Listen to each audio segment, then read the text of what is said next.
یہ معلوماتی سلسلہ انجمن مشق سکینہ انسٹیٹیوٹ کے تعاون سے آپ کے سامنے پیش کیا جا رہا ہے۔ اسلام کے آنے سے بھی بہت پہلے ایک ایسا خاندان تھا جس نے مکہ کی تقدیر کو ایک شکل دی۔ تو آج ہم سفر کریں گے بنو ہاشم کی میراث کا، وہ لوگ جو اس شہر کے لیے ایک اخلاقی ستون کی طرح تھے۔ لیکن اس کہانی کو ٹھیک سے سمجھنے کے لیے ہمیں ایک بہت اہم سوال سے شروعات کرنی ہوگی۔ کیا زمانے جاہلیت واقعی جہالت کا دور تھا؟ یہ ایک ایسا خیال ہے جسے اکثر ہم بہت سادہ انداز میں دیکھ لیتے ہیں۔ دیکھیے، عام طور پر تو یہی کہا جاتا ہے کہ زمانہ جاہلیت اخلاقی گراوٹ، بت پرستی اور قبائلی لڑائیوں کا دور تھا، جہاں الہامی علم کی کوئی روشنی نہیں تھی۔ لیکن اسی اندھیرے میں ایک روشن مثال بھی تھی، اور وہ تھی بنو ہاشم کے خاندان کی، جو عوامی خدمت اور انصاف کی وجہ سے اس دور میں ایک اخلاق کی لنگر کی حیثیت رکھتا تھا۔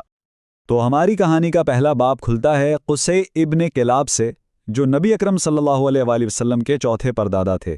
آپ انہیں مکہ کا پہلا معمار کہہ سکتے ہیں، وہ شخص جس نے ایک بکھری ہوئی آبادی کو ایک منظم شہر میں بدل دیا۔ قصی کی اصل ذہانت ان کی اصلاحات میں نظر آتی ہے۔ انہوں نے بکھرے ہوئے قبیلوں کو ایک شہر کی شکل میں اکٹھا کیا، کعبہ کا انتظام مرکزی حکومت کے ہاتھ میں دیا، اور حجاج کی خدمت کے لیے باقاعدہ ادارے بنائے۔ حجابہ یعنی کعبہ کی نگرانی، سقایا یعنی پانی کا انتظام، اور رفادہ یعنی کھانے کا بندوبست، یہ سب انہوں نے ہی شروع کیا، اور اسی وجہ سے لوگ انہیں مجمع یعنی جمع کرنے والا کہنے لگے۔ لیکن قصی کا ایک کارنامہ ایسا تھا جو سب سے بڑھ کر تھا، وہ تھا دار الندوہ یعنی ایوان مشاورت کا قیام۔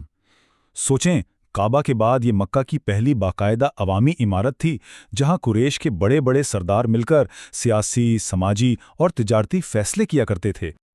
یہاں ایک بڑا دلچسپ اور گہرا تضاد ہے۔ ایک طرف تو یہ ادارہ اتحاد اور منصوبہ بندی کی علامت تھا جسے بنو ہاشم کے ایک بزرگ نے بنایا، لیکن دوسری طرف یہی وہ جگہ تھی جہاں آنے والے وقتوں میں ان کے مخالفین نے انہی کی نسل سے آنے والے نبی کے خلاف سب سے بڑی سازشیں کیں۔ یہ تضاد ہمیں بعد کے جاہلی معاشرے کے اخلاقی زوال کی پوری کہانی سناتا ہے۔ تو قصی کے بعد یہ میراث اگلی نسل تک پہنچی، اور اب منظر پر آتے ہیں ہاشم ابن عبد مناف، نبی اکرم کے پردادا، جنہوں نے سخاوت کو صرف ایک ذاتی عمل نہیں رہنے دیا بلکہ اسے ایک باقاعدہ پالیسی بنا دیا۔ ان کی سخاوت تو آپ یوں سمجھیں کہ قصے کہانیوں میں بیان ہوتی تھی۔ ایک بار مکہ میں اتنا شدید قحط پڑا کہ لوگ بھوک سے مرنے لگے۔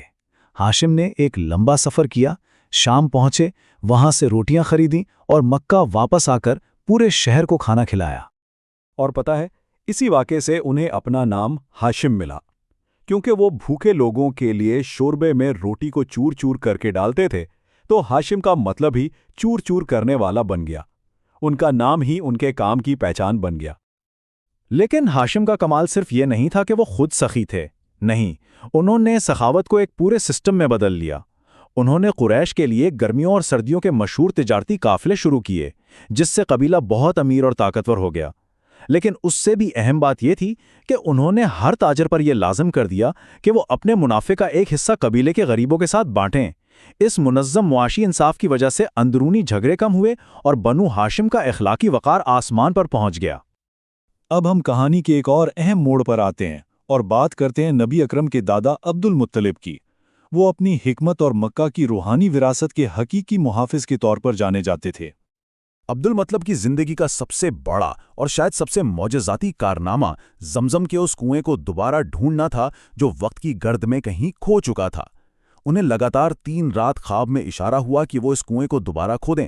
اپنے بیٹے حارث کو ساتھ لے کر انہوں نے 3 دن کی کھدائی کے بعد آخرکار اسے ڈھونڈ نکالا، اور اس طرح اپنے بزرگوں حضرت ابراہیم اور اسماعیل علیہ السلام سے اپنا روحانی تعلق پھر سے جوڑ لیا۔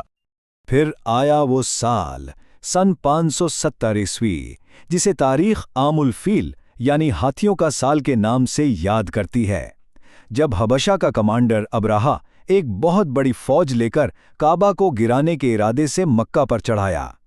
اس وقت شہر کے سردار عبد المطلب ہی تھے۔ جب انسانی طاقت اور دفاع ناممکن نظر آ رہا تھا تو عبد المطلب نے ابراہہ کے سامنے کھڑے ہو کر غیر متزلزل ایمان کا مظاہرہ کیا۔ انہوں نے ایک ایسا تاریخی جملہ کہا جو آج بھی گونجتا ہے، اس گھر کا اپنا ایک محافظ ہے۔ ان کا بھروسہ صرف اور صرف اللہ کی ذات پر تھا۔ اور پھر جب ابرہا کی فوج معجزاتی طور پر تباہ ہو گئی تو قریش کے لوگوں نے عبد المطلب کو ایک نیا لقب دیا، دوسرا ابراہیم۔ اس واقعے نے یہ بات پکی کر دی کہ وہ اپنے زمانے کے دوسرے بت پرست سرداروں جیسے نہیں تھے، بلکہ ایک سچے توحید پرست رہنما تھے۔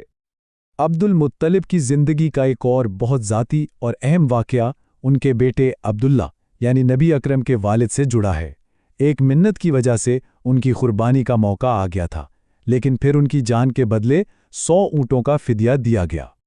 اور اسی واقعہ کی وجہ سے نبی اکرم کے نسب کو ایک خاص پہچان ملی، ابن الذبیحین یعنی 2 ذبیحوں کے بیٹے، ایک حضرت اسماعیل علیہ السلام اور دوسرے حضرت عبداللہ۔ اس لقب نے نبی اکرم کی پاکیزہ نسل پر جیسے ایک الہی مہر لگا دی۔ تو جب ہم ان تینوں کرداروں قصی، ہاشم اور عبد المطلب کو ایک ساتھ دیکھتے ہیں تو ایک بڑی تصویر سامنے آتی ہے۔ یہ ایک ایسی میراث تھی جو نسل در نسل خدمت، انصاف اور ایمان سے تیار ہوئی، اور جس نے ایک شہر کو اس کی آنے والی عظیم تقدیر کے لیے تیار کیا۔ یہ میراث آپ کہہ سکتے ہیں 3 مضبوط ستونوں پر کھڑی تھی۔ قصی جو معمار تھے، انہوں نے شہری اتحاد کی بنیاد رکھی۔ ان کے بعد ہاشم جو سب کو فراہم کرنے والے تھے، انہوں نے معاشی انصاف کا نظام بنایا، اور آخر میں عبد المطلب جو محافظ تھے، انہوں نے اس ورثے کو روحانی ایمان سے جوڑ دیا۔ ہر نسل نے پچھلی نسل کے کام کو آگے بڑھایا اور مل کر ایک ایسی بنیاد تعمیر کی جو بے مثال تھی۔ تو آخر میں یہ سوال ہمارے ذہن میں آتا ہے کہ خدمت، انصاف اور ایمان کی یہ جو مضبوط بنیاد رکھی گئی تھی، اس نے ایک شہر کو اس کی حتمی منزل یعنی اسلام کے استقبال کے لیے آخر کس طرح تیار کیا؟ یہی وہ ورثہ تھا جس نے اس ماحول کو جنم دیا جہاں سے تاریخ کا ایک نیا باب شروع ہونے والا تھا۔